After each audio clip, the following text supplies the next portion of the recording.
This is part 2 of our E3 coverage. Welcome. We kind of like had this insane like fever dream podcast last week. Yeah. And so we actually recorded both parts, but we're releasing them in two pieces. So this is part 2. This will actually cover some of our more most favorite games as well. This is the good part. Yeah. EA isn't in this one. Yeah, we had a lot to talk about, so Yeah. it would have been way too long for one episode, so we're splitting into 2. Second part. This is the good stuff. We get to the good. Roll clip! All right, we're back with our E3 coverage, and we are on the Sony conference. Sony! This is my baby. It's funny, as much as I love Sony, I don't have a PS4. I hate you, man. I'm gonna get one soon. Alright, so we have some good ones. My number 1 is on here. Me too. I don't have a PlayStation either. We're gonna go through. So they have The Last of Us 2. They have Resident Evil 2. Okay, let's talk about remake. Please, let's talk about Resident Evil. All right. So honestly, before I met Alex, I was not like I knew and liked Resident Evil, but I had never played any of their games. And you played the best one first. Yeah, you're right. 6. See, you said 6, but I heard 4. Oh, you put the right one in place because you don't. But you did play 4. I hate you. Yeah, 6 is the best one. If you look at the gameplay, at the characters, it's so awful. Anyways, so Alex showed me Resident Evil 4 first, and it's really, really good. And then we played 6. And we have a Let's Play coming for that. It's everything fun. that could go wrong in like game design is in Resident Evil 6. You're right. If you want to learn how not to make a game, play Resident Evil 6. It's really fun to play if you don't take it seriously, Yes. have a drink, and hate your life. All of we qualify. Yes, I qualify with all of those. You're right. So the fact, but Resident Evil 4, It's a phenomenal. masterpiece. It is pretty much a masterpiece. So It is. I'm just kidding. Flips you're right. table. You're right. I wouldn't go. Never mind.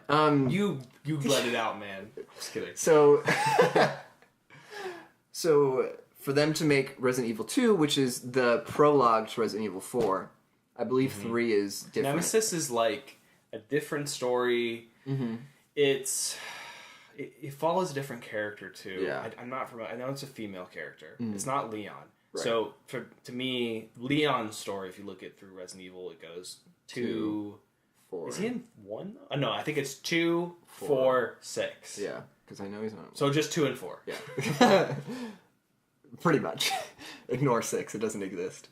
So it's really great to see a remake of it because it's kind of hard to go back and play 2. Pretty because awful. It's really graphically outdated and it's hard to get a hold of with the right system because it's so old. Right. As far as they do have it on PC. They had like an HD remake of it. Yes, but it was janky. It was still full of that jank. So, or maybe I think that was 1 actually. No, they did 0 and 1. Yeah, they did 0, 1, and they did Man, there's like so many 1.2. games and they're so convoluted. Yeah. 7 was good too. Right. I will say 7 was amazing, but it's not my cup of tea. Right. It's hard. It's just too much. The environment is too much. But I do respect that game and like the atmosphere. Mm-hmm.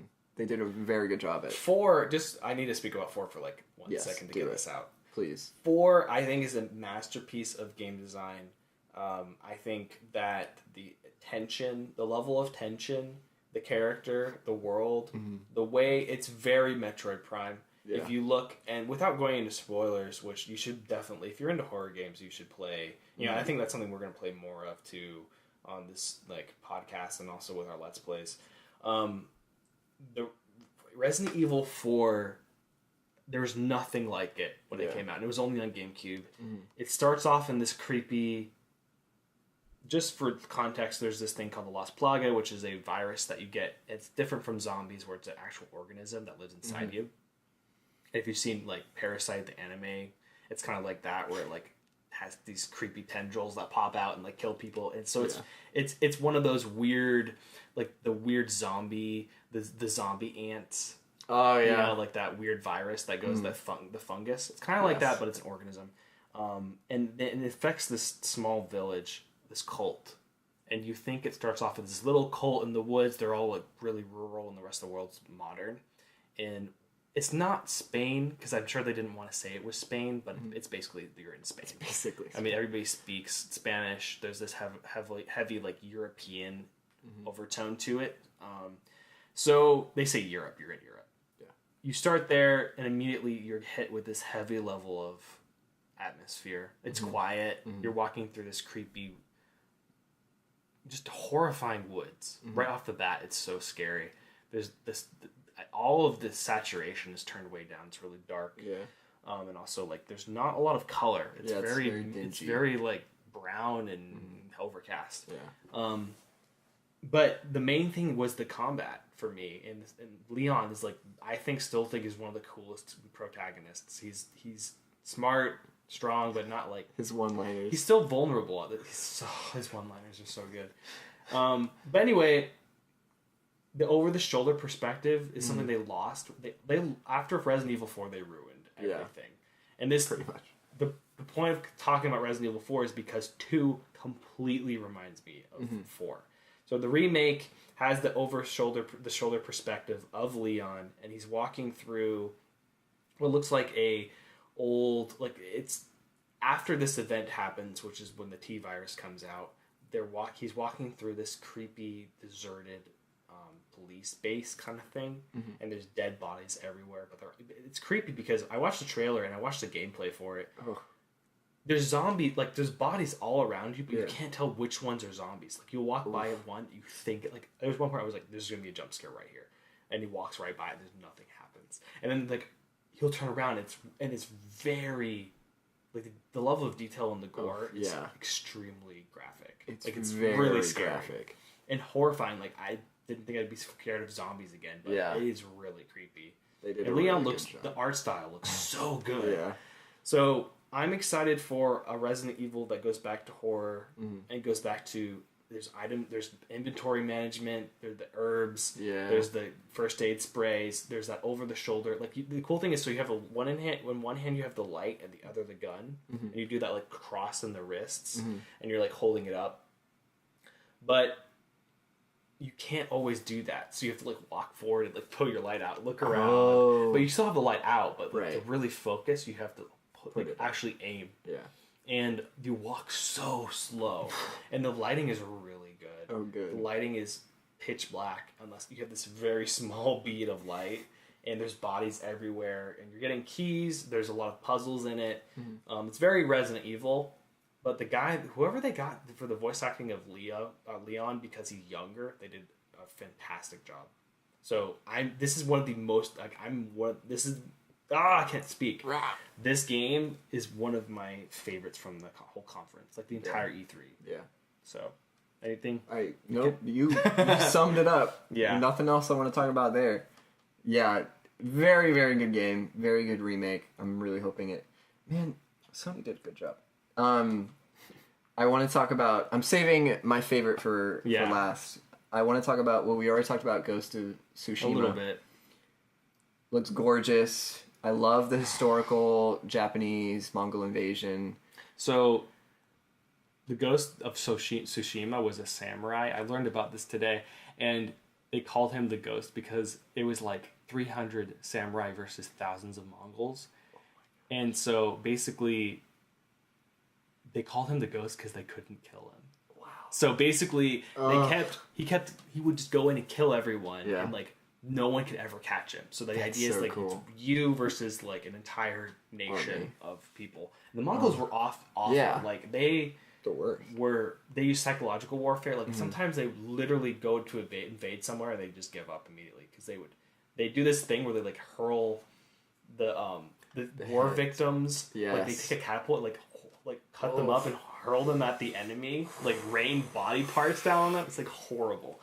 So this game could be very, very violent, and but also like just the world is beautiful. Yeah. Also, the one cringy thing that happened was they had this like flute player come. Yes, I saw that. So like, there's this meme of it, and they put the crappy recorder guy. Yes.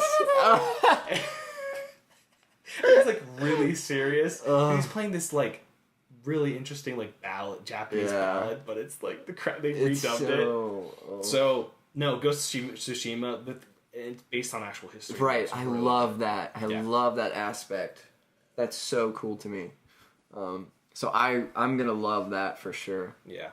The next thing I want to talk about on a completely different note is Spider-Man. Spoder. So I played Spider-Man 2 on the GameCube, which is unanimously the #1 Spider-Man game ever made.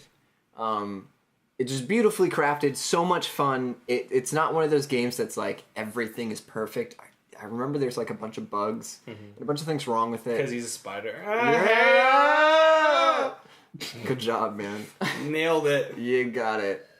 But I remember, maybe it's part of nostalgia, but I just remember it being just one of the most fun games I've ever played.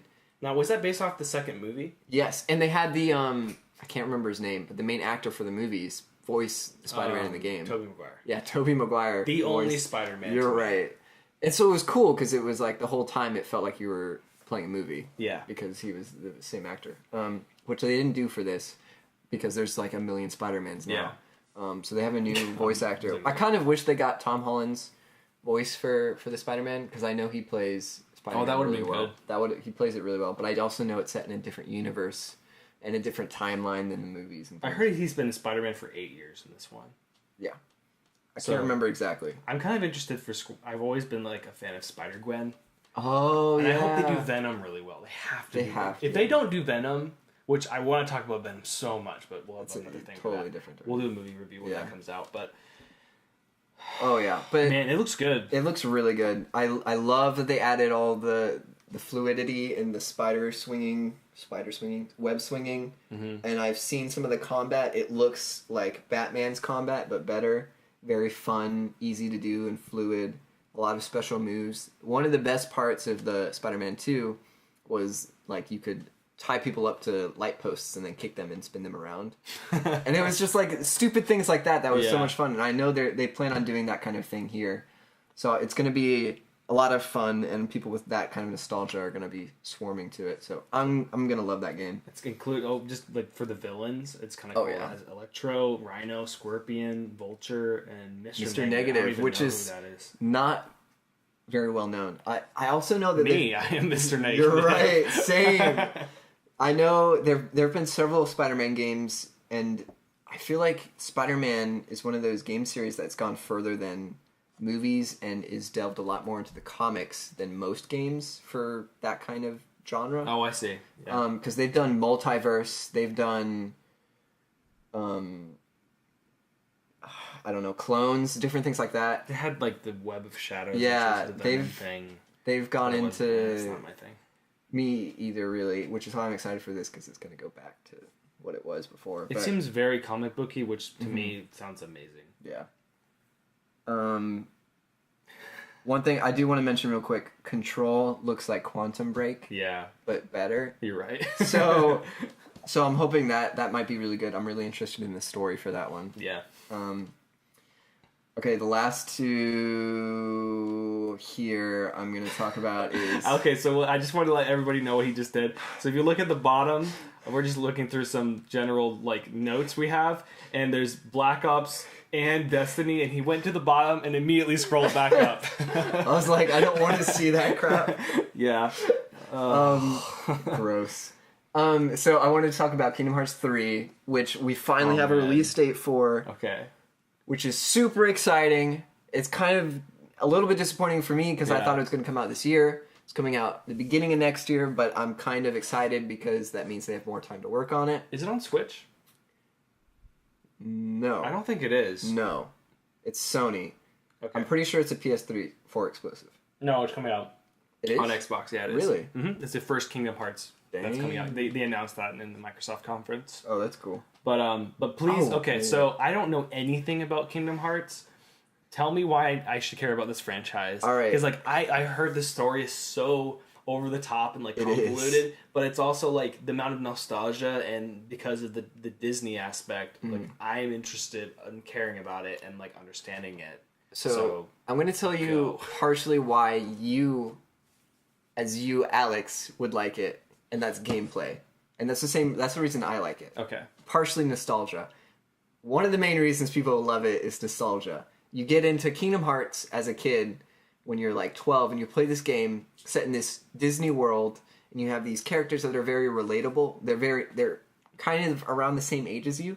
Yeah. And they feel like it. They act like it. Okay. And so it feels very, very much like you're that kind of in that world in that way. And then they go around to these Disney worlds, and naturally, as a 12-year-old kid or whatever, you're like, I love Disney's, and I still love Disney, but it's like your fantasy, you know? Right. Getting to go to all these Disney worlds and meet all these Disney people, and there's an overarching story that's very involved, and when I go back and play these games, there's a part of me that's like, this is so cheesy. Like, there are so many lines that are so cheesy.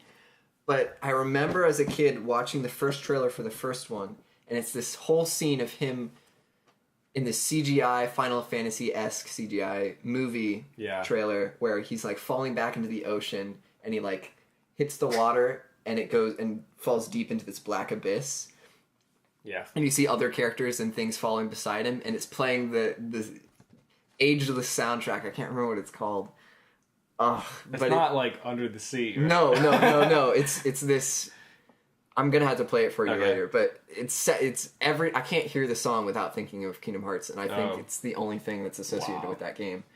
It has a very like Final Fantasy art style for the anime characters. Yeah, like the specifically for Sora and all them. Sora, yeah.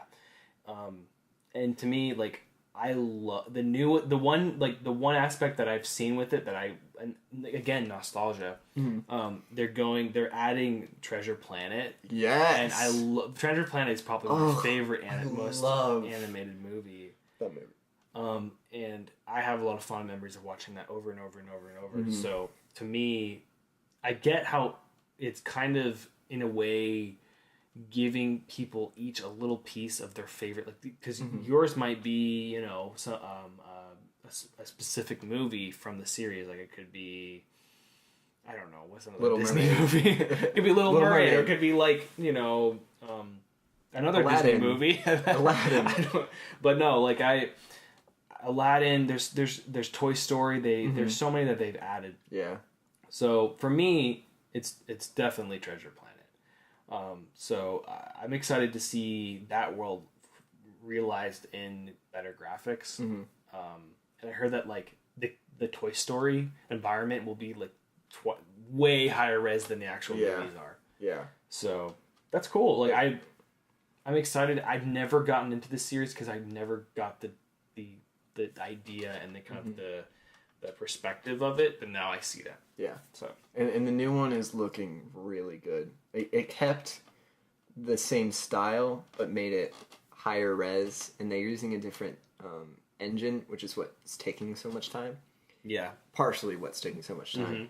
And the other big part of these games is like between each one there was like super long wait, like 8 years. I know between Kingdom Hearts 2 and Kingdom Hearts 3 it's been at least maybe 8 years. It's been a long time. Almost a decade. Yeah, it's been forever. And so for people that played 2, and there have been games between them, but it's the actual next one is 3. Right. And we've been waiting for it forever. So that's why it's such a big deal for people that have played the previous ones. And I know one of the things that really drew me in was the gameplay, and it feels very action-y mixed with RPG in the sense of it being real time, which was very different at the time when it first came out. It has its very unique feel. Nothing else I've ever played has felt like Kingdom Hearts. I saw it and was like, this is a third-person game where you hit people with a key. But it's really like, see, I need that perspective, because like the combat, I've never really like really looked at the combat, so it's different. Is it a JRPG? No. Okay. Well, It's weird because it's hard to describe. So it is in the sense of it has RPG elements. It has items. It has equipment. It has skills. Yeah. But it's more of like an action JRPG. Okay. And it is Japanese, so it would be JRPG. But it's more actiony in the sense of there's RPG elements. It's real time. Yeah. You're having to strategize each of your characters and equip the right things. The biggest thing is working out your teammates to work along your equipment and your items. And I know one of the biggest things with Kingdom Hearts 2 was the drive gauge, which was you build it up by defeating enemies, and then it gives you 7 different forms that you can choose before you get into fights. And then so if I were to fight a certain enemy, I would want this kind of form, and then I would fight enemies to get that enough of the form gauge up so I could change into that form to then use against that enemy. So it's kind of... It's okay. I don't know why he's not in Smash. Right? Like, Sora is obvious. Like, I was thinking... While you're saying that, I was thinking Cloud because of the gauge you get. Oh, right, yeah. I was like, dude, why isn't this character in Smash? This is the perfect... I bet he you would he's be gonna perfect. Be in Smash. Because they're having this huge Kingdom Hearts thing. That would be perfect. Really interesting to see Disney and I don't know what I think it's Square Enix. Square Enix, with Nintendo, putting him in Smash. Like they already did that with Final Fantasy. I think the reason I was talking to Joel about this. Yeah, and he was saying the main thing that Joel is our resident Nintendo super fan. Yeah, also Kingdom Hearts. He's way bigger. He's played all the games. I've only played most of them. Yeah. And he's super into Nintendo. But I was talking to him about it, and he was saying he thinks one of the main reasons they can't do that or haven't done that is because it would come up with lawsuits and copyright issues with Disney. Oh my gosh, yeah. Because Sora is immediately associated with all the Disney characters, and so there might be some overlay in the copyright there. And so if Nintendo were to ask for rights for Sora, they'd also have to ask rights for Disney characters. They're not going to do that. That would be way too much money. Yeah. So you're saying that might be part of the issue. Maybe it's just they haven't talked to Square Enix about it. They're stupid if they just didn't do it because they didn't think of it. But come on, Nintendo, listen to our podcast. Yeah, Nintendo. We are visionaries. All right. I could go on for more. Let's get into the meat potatoes of this. The good stuff. We've talked so much, and we haven't even talked about Death Stranding. What the hell is Death Stranding? Man, I wish I could tell you. I've been wondering this for since last E3 at least. Mm-hmm. And I've been looking at some of the gameplay. It's Kojima, the game. You're right. It's just the mind of Kojima injected into a game. It's so confusing. Nobody really knows the meat and potatoes behind it. I know right now with the most recent gameplay that we've seen, which I'm so excited to actually have someone actually playing it to see. Mm-hmm. It feels... This is my conjecture. This is just what I'm guessing. But it feels like... Are you laughing at me using conjecture? It's just funny, how the game is like an anomaly in time and space to me. This shouldn't exist. You're right. How can a single thing get talked about so much? Yeah. How can people be so excited and have no idea what it is? I think it's because of how... The trailers are both so bizarre and so good. Yeah. So anyway, sorry. Continue. It's marketed so well. Yeah. I feel like it's also Kojima. It feels like Kojima's brainchild. It really does. His baby. You're right. Oh God. The baby. I feel like... I don't even know where to start. I feel like this trailer... First of all, super excited. I feel like this trailer, I loved every second of it, is setting up the beginning of the game in the sense of...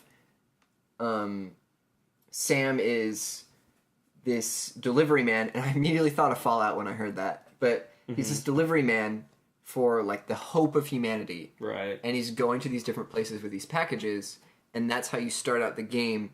And one of these packages, something happens. And is this in the first trailer you're talking through? No, this is the one. That came out this year. Was the newest one. Yeah. Okay.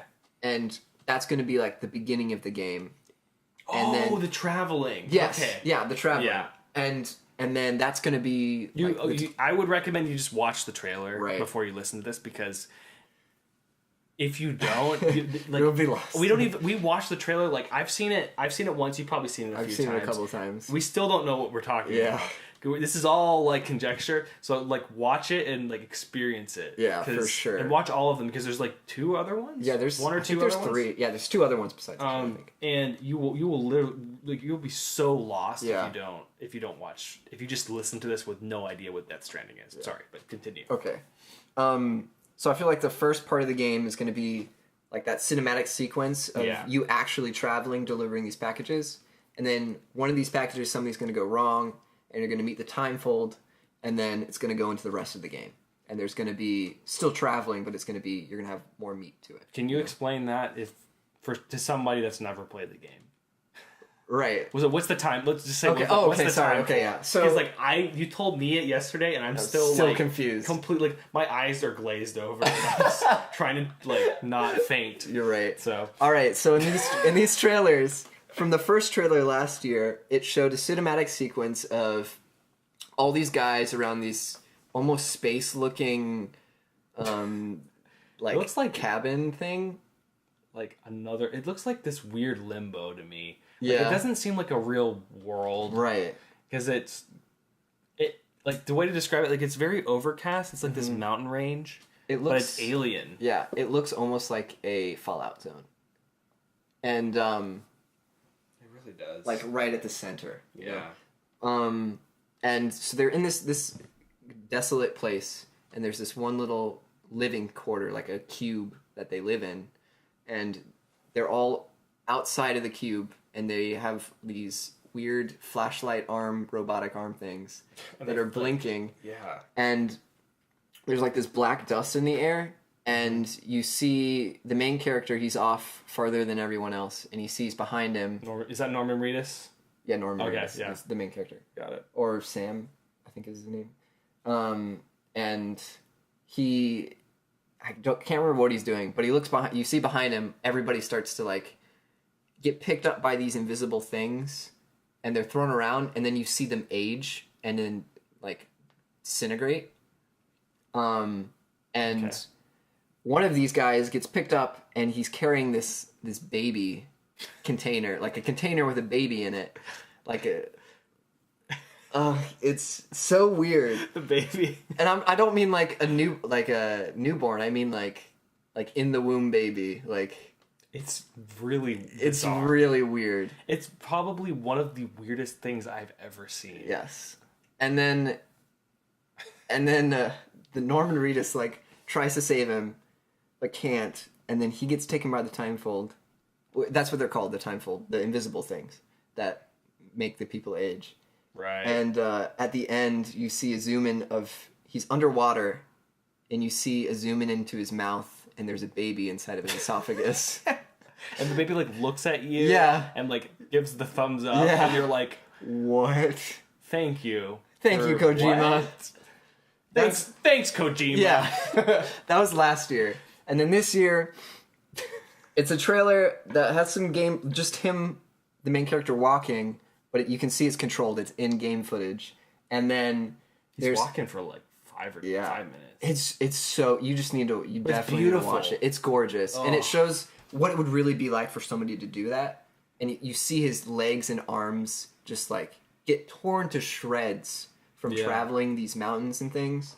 He like constantly is falling. Yeah. And, I remember at one part he's crossing, so there's that weird overcast nuclear, not Fallout I would say, but like really rocky, bizarre alien terrain. Kind of like if you've seen the opening for Alien Covenant as this alien planet that almost looks like Earth.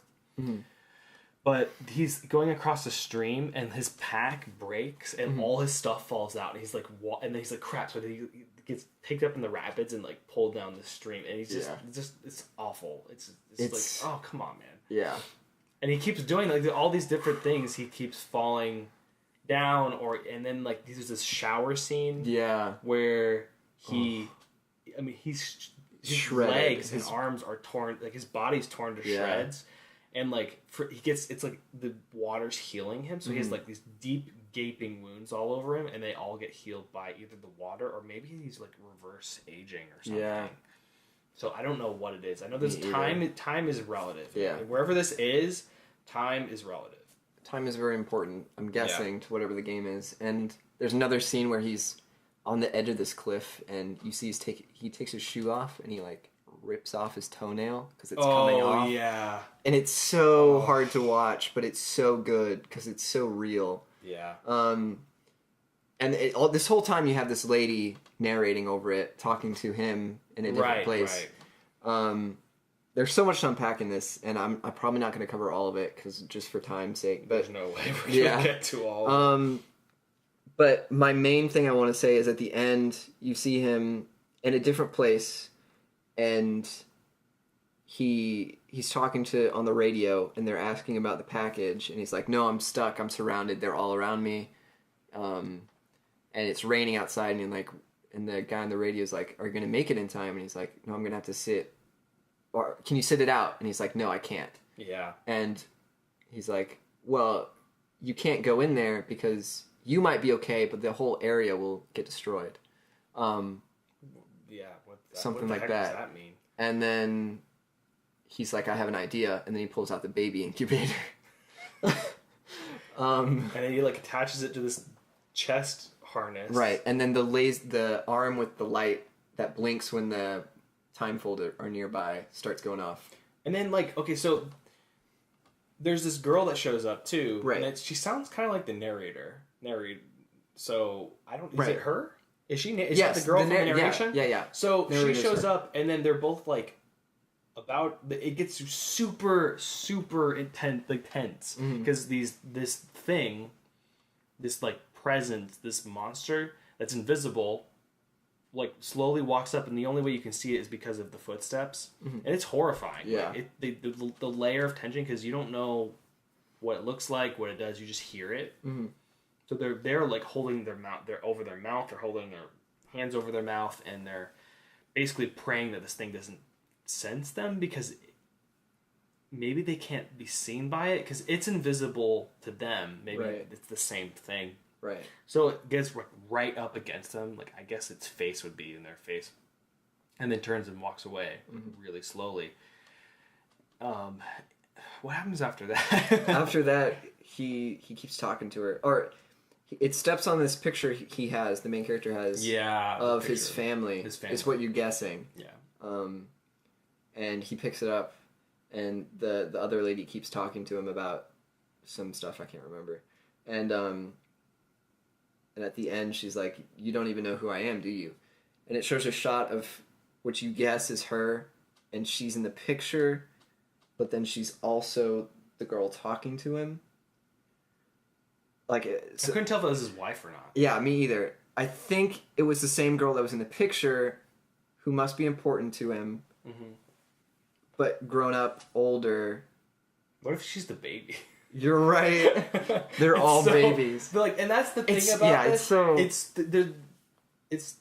There's so much that we don't know that it's so interesting to go into conjecture, ridiculous amounts of hypothesis about what this thing is about. And I hope it's as big. I think it's going to be as good as our predictions. Yeah, I think it's going to have this overarching theme of time and how they're manipulating time, but also ruining it. Yeah. Because that's kind of a trope in time traveling is the idea that you're changing time, but are you making things better?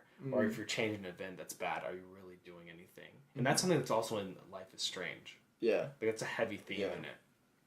So I don't know what to think of it. I just want more. Yeah, same. And I honestly want him just to make a movie at this point. Me too. Because all of these trailers are so interesting and thought-provoking. And from a narrative perspective, I really think that this game is going to open up a new genre, in the way that it's telling its story through these little videos. I think also that this game's going to be like a 10. This is going to be a masterpiece. It really is. This game has the amount of hype around it too. Yeah. is pretty ridiculous, but I think it's going to be one of those games that everyone should play. You know, it's another, I'd say another Last of Us or another BioShock. Yeah. I've said this, I've told you before, but first of all, it's done by Kojima, which comes with a lot of baggage, I guess. Well, I feel like Kojima is, especially, this is the first game from his new company, and Kojima is this genius. First of all, he is a genius. Yeah. He is... And he knows it. Yeah, that's the thing. He knows it, but I feel like he's really ambitious. Yeah. He's really intelligent. He's really out there, go get him. But he might... The thing with starting a new business is he can have all these ideas and start putting them together, but to put the whole game cohesively in a way that makes sense to everyone except other than him. Yeah. Could be a challenge. Mm-hmm. So I've said this before, this is either going to be an absolute masterpiece, everybody's going to be, this is the best game ever, or it's all going to have so much hype and he's just not going to be able to put it cohesively together, and it's going to flop. It's either going to be amazing or terrible. Right. And I'm really, really, really, really hoping it's going to be a masterpiece. Mm-hmm. And so much so far has helped encourage that optimism in me to think it's going to be really, really good. But you never know. It's really hard from that position he's in with all the hype and starting. Phantom Pain was amazing. Right. Metal Gear Solid 5 Phantom Pain. Oh yeah. I mean, the opening of that game is shocking. Oh yeah. You know, so I don't have an answer. And they don't have a release date. And right. Sony's really terrible about giving you a bunch of cool stuff that you want and then not giving you a release date. Yeah. Which honestly, like, to me, I don't really like that as much. I like it. I like it. I like knowing something comes out fast. Like, oh, this is a thing. Cool, it'll be out in 6 months, right. Not like 3 or 4 years later. But that's kind of just a personal taste. I like it because this I want to know as much as possible. Just right, keep giving it. yeah. I'm eating it up. Right. Same. So. I like not having a release date because then it makes me feel more confident in the game being good because I know the developers aren't rushing to meet a deadline. And so I think that just continuing with I feel like it's gonna be something that's gonna be talked about for the next 10 years or something. It's gonna be a game that continually comes back up. Either way, I feel like it's gonna it's gonna be a big deal. So we got Resident Evil 2 and is that all we did? We did Kingdom Hearts. Yeah. All right. The one last thing I was going to say about it is I have 2 theories about the baby. Either the babies have the ability to see the invisible monsters, or the babies are clones of themselves, the person that has them. And so when they get affected by the time monsters, the old one dies, but then the baby becomes the same age as the one that is carrying him. So then it's like switching places, and then they eat this bug at the end that the lady at the end of the trailer eats, and it grows another baby inside them. That was disgusting. It's really not a bug. It's like it looks like an embryo. Yeah, like a human. It embryo. looks like so they eat it. It's like the sound effects are awful. Oh, it crunches. So gross. But like then she's like, okay, now I have this baby inside of me that can. To me, okay, so the baby, maybe it's symbolic because like to me, what it means is it's this. The baby is disrupting this time phenomenon. Or like it's doing something to either prevent it or do it. So the baby's central to the idea that time is relative. Okay. So that's what I got out of it. But that's my kind of thing with the baby. Is there anything else? That's it for Sony. Last of Us. I'm not a huge Last of Us fan, but I really appreciate those games. Yeah. I mean, I have an Xbox. I've never really played them, but I know they're masterpiece games. I watched the first Last of Us trailer and was like, this looks really violent. Yeah. And I'm fine with that, but there was no story. It was just violence. It was just shocking, which I get, but this game series is so known for its narrative. Like, I don't know why they went the route of shocking, like, okay, let's just break off this lady's arm with a hammer or whatever they did, you know. Yeah, was that last year's? Yeah, it was. Okay, yeah. I really didn't. I got like a weird taste in my mouth with this, and this one is much more narrative. Yeah, and then it's more about Ellie. Ellie looks completely different in this game than the last one. Maybe not just because she's older, but the art style is different. Just looks different. But I know it will be very, very well received. And like I can say, like The Last of Us is an amazing series. Yeah, it's amazing really series. well done. But I don't have a lot to say on it. Me either. Alex pretty much said everything I have to say. Yeah. So that's Sony's, which I think is. And what are you gonna rate Sony's? First, my favorite game from Sony's is. Oh, I wonder what it's gonna be. It's probably gonna be COD Blops. You're right. It's COD Blops. Or no, it's Destiny. It's Destiny. Oh yeah, Destiny. You called it. It's Death Stranding. But Death Stranding to me, and I don't even have PlayStation. Right. Yeah. I'm gonna say 5. 5. They brought it. Yeah. They did a fantastic job. 5.4. The best. I think it 5.5 pi. 5 point pi. Yeah. Prime numbers. You're right. They brought it. The last one is my angry one. Can we sigh again in unison? Nintendo. I just took my glasses off and I'm just rubbing my temples because Nintendo. I have something very important to say to you, Nintendo. Why? Oh, you, Nintendo! I'm so pissed. Me too. Literally nothing we like. Okay, there was no big Microsoft new property I was interested in. There was no BioShock. There's no BioShock. And there's no mother flipping Metroid Prime, okay? I'm so pissed off about that. What we did get was Ridley in Smash. You're right. Oh, good job. And I think the reason why they did that was because it was a meme. Also, we predicted it. That's why. Yeah. No, I mean we had that prediction that actually came true. Right. Like, we have Ridley in there, but we also said Jimmy Neutron and Waluigi. Right. So you go like, oh my god. 1 out of 3. What the heck, Nintendo? Yeah, what seriously. the hell? All right. So why would you do? First of all, why would you? Last year they announced Metroid Prime 4, then they haven't heard a single buzz, not a single word from it ever since. New E3 comes out, they completely ignore it. Yeah. Act like it doesn't exist. Mm-hmm. I'm so mad about that.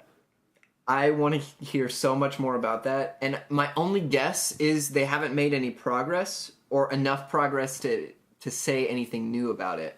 You know what happened? I bet they focused way too much on other stuff, especially Smash Bros. Yeah. And they didn't have anything to show for E3 from Prime. Like, they haven't had enough progress. There would be nothing to show. It doesn't give me a lot of hope in them making that a good game. If it is good, it's not going to come out anytime soon. We're talking 2021. Yeah.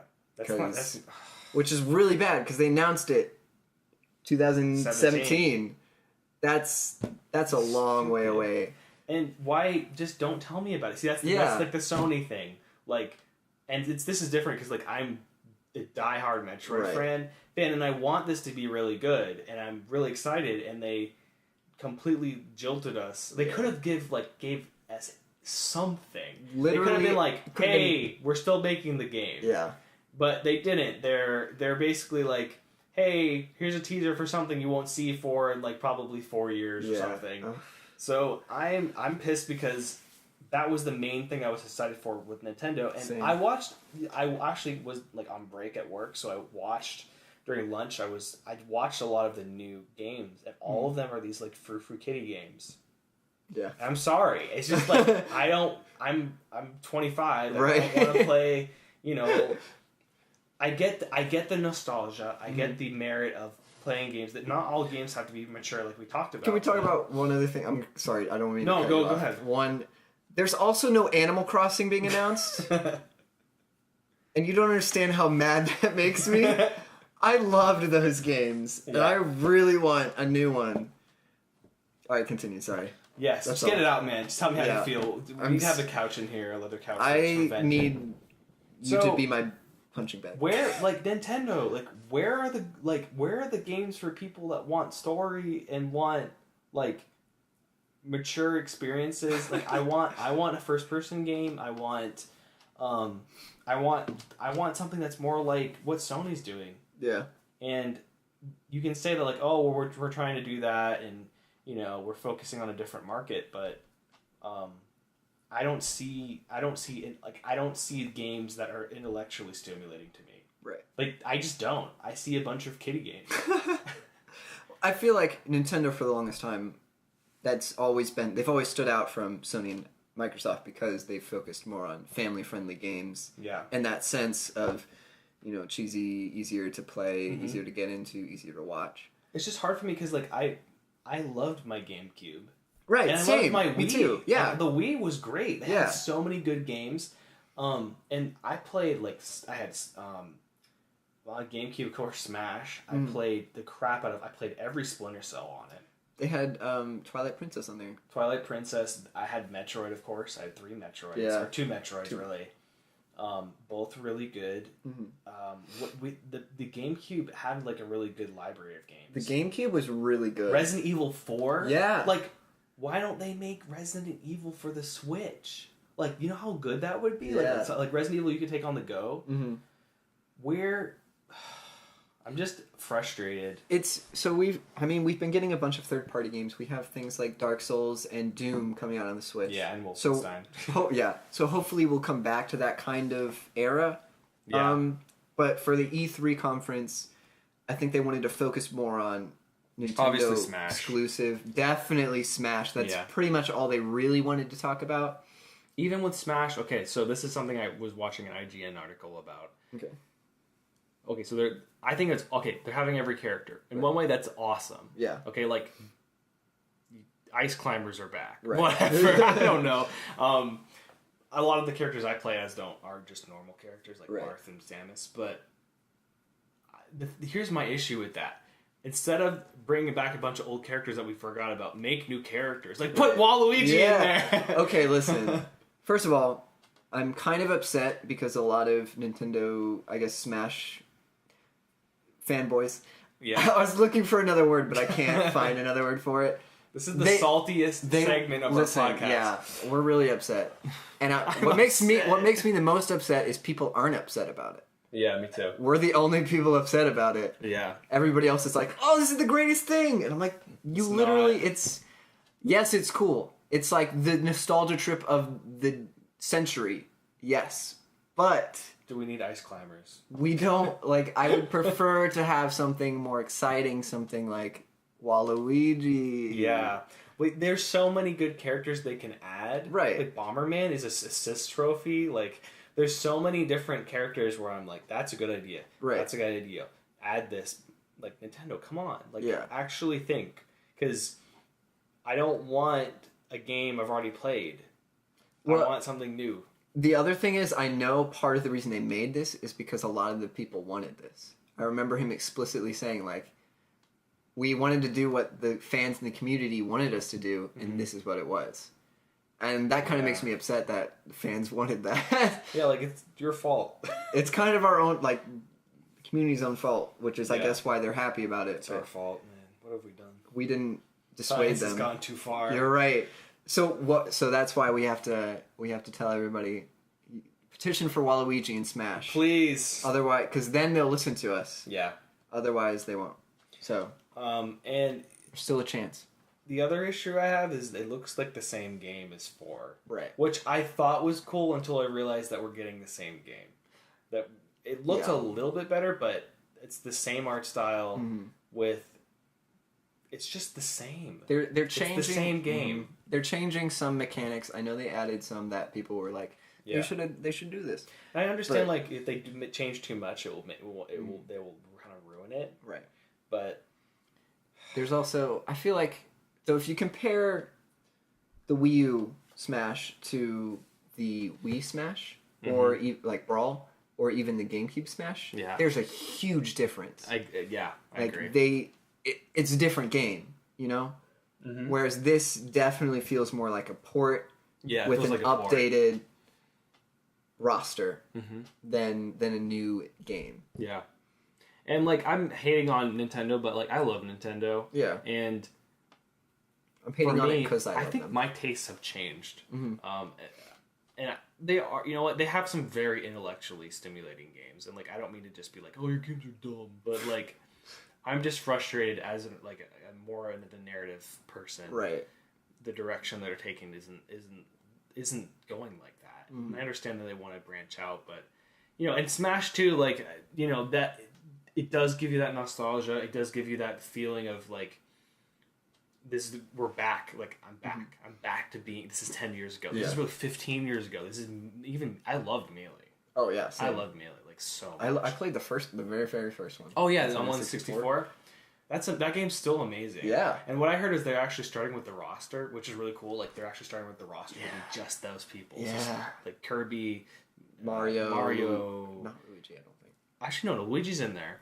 It has Samus, Donkey Kong, and Pikachu. Pikachu. So yeah, like it's really frustrating. Yeah. I want to love you, Nintendo. Like I really do. I want to love you. They could do some innovative things Yeah. besides the maps and the characters, like some modes that could be innovative. I could see them switching it up there, which would be cool. We'll see. That would make it feel more like a new game than just a port. But Fortnite's coming to Switch. That's cool. What else? That's cool. All right, I wanted to talk for like 2 seconds about Super Mario Party. Please do. Because it's super. It's super trash. Really? Okay, listen. Tell me why it's trash, please. So I loved the old Mario parties. I'm talking Mario Party 2, Mario Party 4, Mario Party 6. Did you see the one with the pets? Where you're running around and you have like little animals? Yes. That one's amazing. Yes. I love that game. And they had the little like battle game where you would like... Yeah. Yes. That's good. See, I loved those games. They felt like Mario Party games. They were board games, but they had different quirky mechanics. Yeah. And you hated your friends when you played with them. They're good. Fantastic. Nintendo Monopoly. The new ones... This awful. One, the last one was so bad. The car was so bad, and Bowser Party is just trash. It's so bad. It's not fun. It's not a Mario Party game. It's not good. It's not good. It's not good. And they're just doing it. They wanted to use like quirky ways to use the Switch, but like they wouldn't work. They wouldn't be fun. You can only rattle like a glass and figure out how many ice cubes are in it so many times before like this is stupid. There's this one mini game that they show where it's like you grab two Switches and you put them like next to each other. I was like, oh, that's not. No one's gonna do that. Yeah. A couple ideas like that, and I realized you got to find some way to use the Switch for the mini games and stuff. Yeah. And I do like that they're adding new mini games, but like they ruined the board game part. Yeah, that's what I'm upset about. Part. That's the best part. Yeah. And that's what they ruined. It's chill. It's not you just roll the dice and you play the game, and they're really simple, but they actually have a lot of depth to them. You know, like the games are hard. Like, yeah. That sucks. Anyways, I just wanted to complain about the new. Can we talk about Pokemon real quick? Oh yes. I think what they're doing with Pokemon's cool. I agree. I kind of wanted a new engine with it. That's true. Because it looks too much like the 3DS version, but I would say that they are really focusing on Pokemon right now. Yeah. Let's Go Eevee and Let's Go Pikachu, and there's a third game too that's like a side game that's like on a phone or something. Yeah. But anyway, I think that's cool. I like the integration with Pokemon Go. I didn't really play that as much. My phone battery couldn't handle it. Yeah. But I do I love that. I think the little ball's cool. I think it's kind of a gimmick, but I think it's also kind of cool. I think it's a cool gimmick. I think it's not something I would buy, but I would definitely check somebody like, wow, that's actually cool. You can also put your Pokemon in it and bring it to. You can go between the two. Yeah. So you can go from I believe from Go to Switch. Yeah. So that's cool. Like I think whatever they're doing with that, maybe they could just take some of that money that they're doing with that and make Metroid Prime a thing. You're right. Xenoblade Chronicles is cool. I don't really know anything about it. Some people like it, some people don't like it. Joel liked the first one a lot. Right. It's pretty cool. Hollow Knight. Oh my gosh, I freaking love Hollow Knight. Okay, yeah. Hollow Knight is so cool. Like, it's one of the games that's being ported. Beautiful. It's like a weird. You're like beetles, but it's like a weird. It reminds me of Castlevania. Yeah. It's like super dark. It has this Momodora feel too. But just really, really good. I want that on Xbox. I would play that. Yeah. It's like a side scroller, like very like slash like oriented, kind of like Castlevania. Colorful mechs. Oh yeah, that was the first thing they showed. What's this? Damon and Machina's colorful mechs. That was the first thing they showed. At the thing was literally the first thing. It had like this Screamo trailer. Whoa, that's really not Nintendo. Yeah, very Screamo. That's so funny. I think that name is really stupid. Yeah, me too. Damon and Machina's colorful mechs. It sounds like a kiddie game. It kind of sounds Japanese. Like it sounds. It sounds like a crappy anime. Yeah, you're right.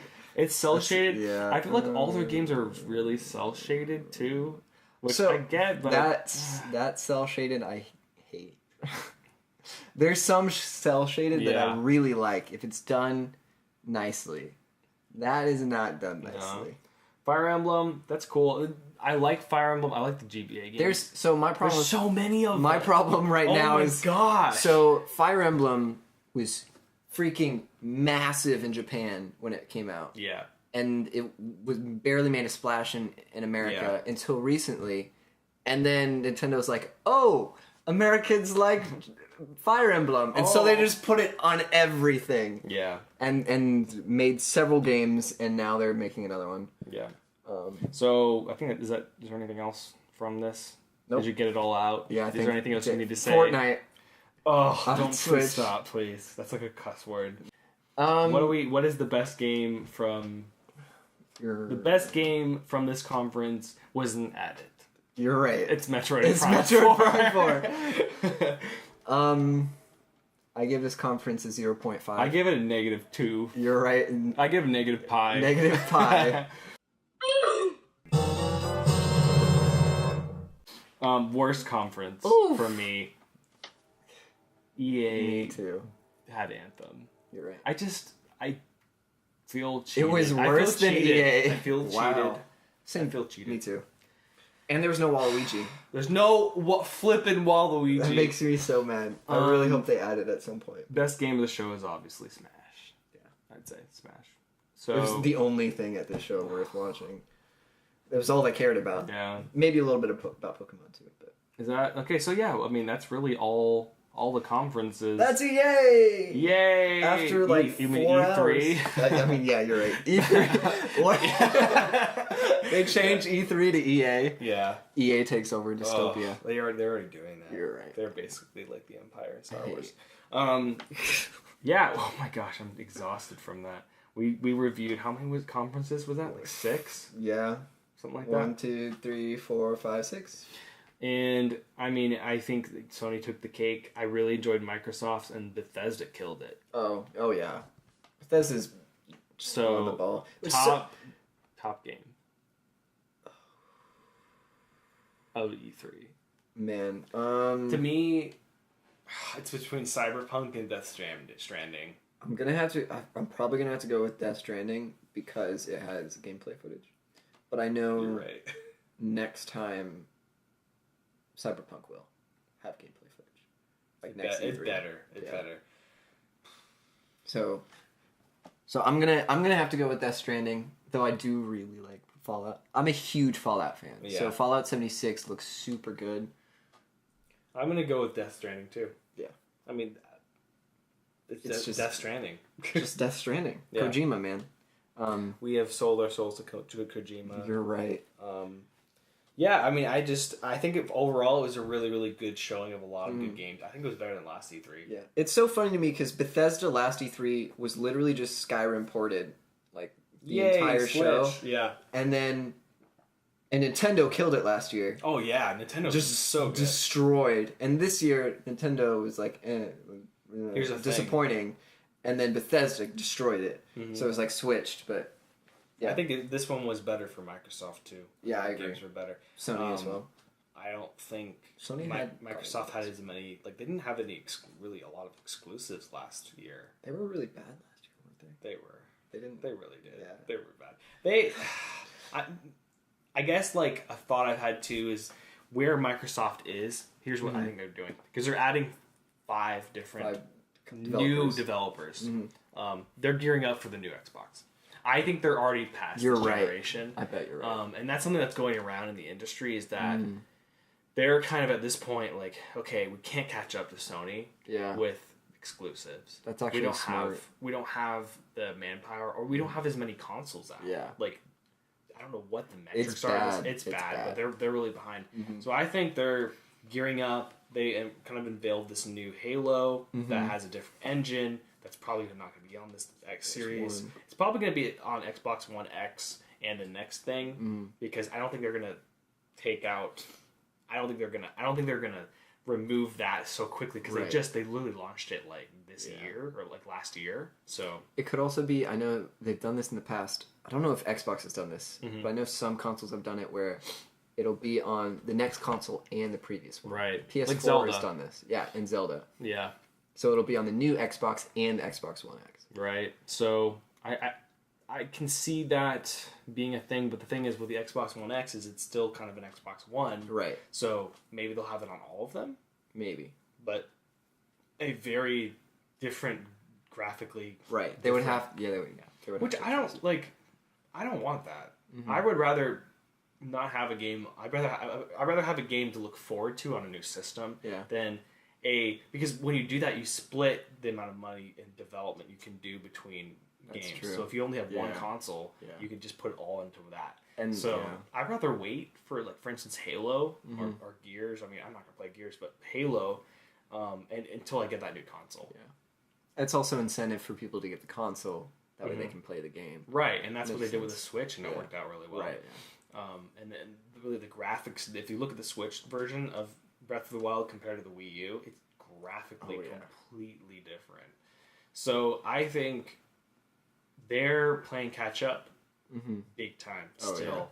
And I was looking for that killer app first party, but I didn't see it. Yeah. So I'm a fan of good games, and I'm excited to play games on whatever console it is. I'm still excited for Halo. Yeah. And I'm really excited for, besides Death Stranding, I would say the other game that I'm really excited for is Sekiro or we know Japanese. Yeah, Sekiro. The From Software game. Yeah. The new From Software game. And I think that what Life is Strange is doing is going to be absolutely crazy. For sure. So I think overall it was a fun, huge amount of new news. Sekiro. So Sekiro, and I also want to see what Fallout does. I'm still interested, even though that's kind of like a port, kind of weird online version of Fallout 4. I think that's really cool. I think it's really good. And I think that that Spider-Man is going to be amazing. It's going to be fun. Man. It's one of those fun ones. I can't believe we talked about what we've been here for a couple of hours. Yeah, I was going to say, we've been here for a hot minute. So, we need to. Usually we talk about what we're going to do next. I think, like, I want to start incorporating that more into the podcast. So we're going to be looking into new topics. Yeah. I want to talk about film more with you. I want to talk about film, anime, and not games, because we spend so much time. I can't imagine if you're not a game fan, like if you're still here. If you're not a game fan and you've listened to all this, first of all, thank you. Second of all, we're not only going to talk about games. This is we're getting all the games out right now. Yeah. Then the rest of for a while we're probably going to be talking about movies and books and anime, and music probably as well. Death Cab for Cutie released a new song today. Really? Yeah. Okay, sorry. Yeah. Yeah. It's called Gold Rush. I haven't listened to it. It's so weird. Okay. So yeah, I think we don't just play games. And we're not just games. No, if anything, we're the least part gamer. We're mostly about film and. I'm more interested in talking about film. There's a lot of new. I'm really excited about Venom. And I want to talk. I'd like to get a book series to read with you. Yeah, that'd be great.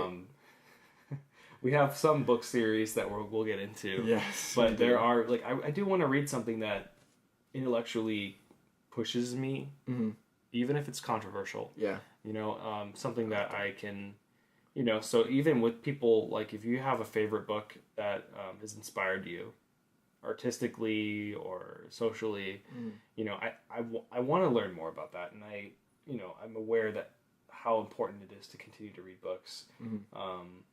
I think it'd be really interesting to talk about our musical tastes. Because we're very different. Yeah. Really for different. Sure. We're like opposite. Yeah, we're like opposite, and I really enjoy that. Yeah. We listen to the same kind of music, but for different reasons. We enjoy music differently.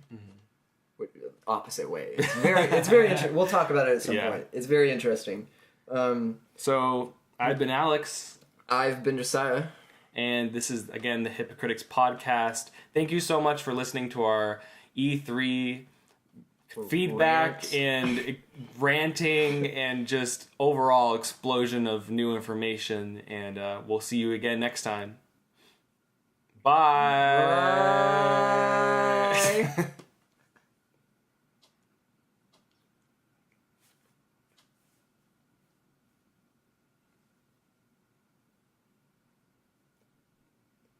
We're still here! Hey! Ah! We tricked you! Yeah, we actually do have a book today. It's not a novel. I'll give you a spoiler. It's a manga. It's a work of art. You're right. It is in fact art. Is it? It is art. It's awful. Listen, I love. Okay, Alex is gonna talk trash about this series the whole time. Is trash like you are. My name is Josiah. I often get called Joe. Oh. I refuse to get called JoJo, but because of memes. Yes. No. You're right. Oh my gosh. But the book that we are reading is JoJo's Bizarre Adventure, and it's a manga. It's a manga. And an anime. And an anime. We picked up the first volume in the first part of the first volume. Very beginning. What is this? What is the like saga called? Because it's part 1. JoJo's Bizarre Adventure. But like it's a Phantom Blood. Yeah, part 1 Phantom Blood. Oh, okay, yeah. Is that the first book? I don't even know. Yeah, this is the very beginning. I think, so the way I understand it, you should listen to Giguk's explanation of JoJo. Yeah. He's a YouTube channel that covers anime. JoJo like transcends time and space and media itself. Basically is its own entity. Yeah. That's like supernatural. Yeah. It's very important in Japanese culture. Well, I wouldn't say important, but oh my gosh. It's very popular in Japanese culture. Everybody knows what it is. And it's recently become pretty much become a meme here. Yeah. Right? Because it's become a meme, it's become popular. Because it's based on so much like 80s culture. Yeah. It has this weird, like not Ronin, but like it has this underdog hero who's it's a very much like a coming of age in a way early on. What is it though? It's right, like at the very core, it's a battle between good and evil. It's a timeless battle of good and evil. Yeah. And the whole series goes through ages, like different time periods as you follow JoJo's children and each generation of Jonathan Joestars. Each generation. So there's multiple versions of JoJo? The book that we just read is the very first part. Covers the first Jonathan Joestar. The rest of the series is about his children. And it goes generation by generation. And with each generation, they're all fighting Dio, who's the... Are they also called JoJo? They're not called JoJo. Oh. I don't think. They might be. But I can't remember. They're called JoJo. But they're Joestars. The family name Joestar. They're all Joestars. And so it's ultimately this timeless battle between the Joestars and Dio, and Dio's reign and like his generation. Because he's supernatural in a way. Right. Because he gains... Now, I have to say, like, the art style is one of the most bizarre things I've ever seen. I love it so much. It honestly reminds me of, like, old comic books. Yes. Like, old, like, the double chin, and the lips are, like, his lips and eyes are massive. Humongous. Not to mention, they make everybody's body, like... way too big. Oh, my... There's a note by the author at the very end. I'm trying to remember his name. Oh, I'm gonna butcher He's this. Japanese. Yes, Hiko Araki. And at the end, he talks about how he's had this art style, and it was during the age of like Arnold Schwarzenegger. Oh my god! And he would see all these American, celebrities being super buff, and so naturally, all of these characters that are supposed to be like super strong in that have the bodies to match what their strength would actually look like. And so they're huge. And their heads just didn't grow. Yeah. It's their bodies grew without their heads. And so their proportions are like, ridiculous. Yeah, absurd. And then like the faces, like the facial animations are just like the amount of detail they express in their faces is horrifying. It's beautiful. Like, there's this one where he's like getting gripped in the throat and he's like all these veins and he's like grimacing. And he looks like he just ate a lemon. We'll just throw a picture of that up on the... Yeah, we'll do that for the YouTube one. Basically, you'll be looking at a picture of JoJo or one of his buddies, and you'll just see look into his eyes because it's just awful. Alex and I, as we're reading this, we'll send each other pictures of different panels. Yeah, because the faces are just so good. The faces are so weird. And so the story, where the story is kind of gone from, if you finish the whole book, I got through about a third through it. JoJo, this is spoilers. We're going to spoil JoJo. Yeah. Okay? So we're doing this at the end because it's all going to be, we're talking about the whole story at some point as we get through it. So JoJo is this, so it really starts with Dio's backstory in a way too. Dio's a piece of trash. He's jerkbag. I've watched and seen a lot of villains and heroes in media, and Dio is I despise him, man. The only villain that I have hated after this very first time I've ever seen him. Yeah. Or the second he's introduced, I immediately despise him. Mm-hmm. And it just grows to be more deeper and deeper hatred as the series goes on. They did such a good job at making him just the worst possible thing ever. He is. And so early on, JoJo's dad is in this rickety carriage thing on the side of a mountain. Yeah. They crash, they fall. You don't actually see any of this because it goes from Dio's perspective of his dad's complete piece of garbage. Yeah. He's awful. He's really ugly. And basically his dad comes across this horrible scene where this cart has fallen off, this carriage has fallen off a mountain, smashed everywhere. It's very gruesome, graphic. There's these spikes that go through this dude's head from the wood, and JoJo's mom is killed, but the baby's okay, which is him. JoJo. And JoJo's dad, I don't know, what's JoJo's dad's name? I don't know, Mr. JoJo. I think they just call him Lord Joestar. Lord Joestar is unconscious, and then Dio and his dad come across them, and Dio's dad's just there to basically take all their stuff and leave. He's one man's misfortune is my fortune. Right. And so he goes and tries to steal everything. So he tries to basically rob a horrible accident. Yeah. All these people in a horrible accident. Then he finds out that the guy's alive, and then JoJo's dad, who's a saint, who honestly is kind of ignorant to people. He's pretty naive. Because he's it's later on Dio's just horrible. He's oh, you're great, you're fine. So he comes across them and tries to save the dad. Well, doesn't even try to. The dad's oh, you tried to save me, thank you. He's sure. Yeah. And so he's in his debt, but he didn't really do anything. Yeah. And basically, Dio gets in with this family, and he starts to live because Dio's dad passes away. Mm. And so Dio goes to live with JoJo, and they live in a freaking palace. Yeah. And royalty. You want to keep going from there? Yeah. And so Dio, you find out later that this is a huge spoiler. Dio ended up killing his father so that way he can move into the Joestar mansion. Or actually, it's because he hated his father. But it just so happened to also work out that his dad sent him to the Joestar mansion to live with them, and eventually in hopes that he would gain their inheritance. And so he goes in, and he's accepted and welcomed by Lord Joestar. And JoJo tries to be nice to him, and he's complete canoe, the worst person ever. The dog, JoJo's dog runs up to him, and he just knees it right in the face. Yeah. He's like, no mercy, I hate dogs. And like, completely uncalled for. And he's like, immediately he sets off to ruin JoJo, completely destroy like his soul and his heart so that way he has no will to go on. Yeah. And then take the inheritance.